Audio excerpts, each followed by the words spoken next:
జగన్మోహన్ రెడ్డి గారు ఉన్నట్లయితే ఈ పాటికే ప్రతి సంవత్సరం జూన్లో ఎండింగ్లో ప్రతి తల్లులకి ఖాతాల్లో వేసినటువంటి ఘనత జగన్మోహన్ రెడ్డి గారు. 26,000 కోట్ల రూపాయలు తల్లుల ఖాతాల్లో వేశారు జగన్మోహన్ రెడ్డి గారు.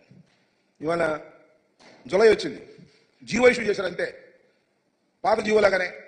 మేము ఇచ్చేదానికన్నా 2,000 తక్కువ. ఎప్పుడు అమలు చేస్తారు చెప్పరే? బళ్ళు తెరిచారే? జరుగుతున్నాయే? తల్లుల ఖాతాల్లో వేస్తున్నారా?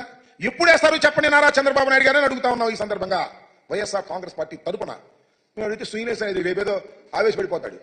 మన ఉచిత ఇసుక దగ్గర ఏదో ఆవేశపడిపోతున్నాడు.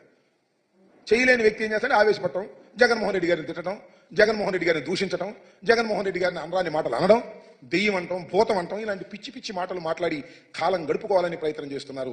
ఇచ్చిన వాగ్దానాలు నిలబెట్టుకోలేనటువంటి చరిత్రహీనుడిగా మరొకసారి నారా చంద్రబాబు నాయుడు గారు మిగిలిపోవడానికే ప్రయత్నం చేస్తున్నారు తప్ప దీనికి తక్షణమే సమాధానం చెప్పాలి.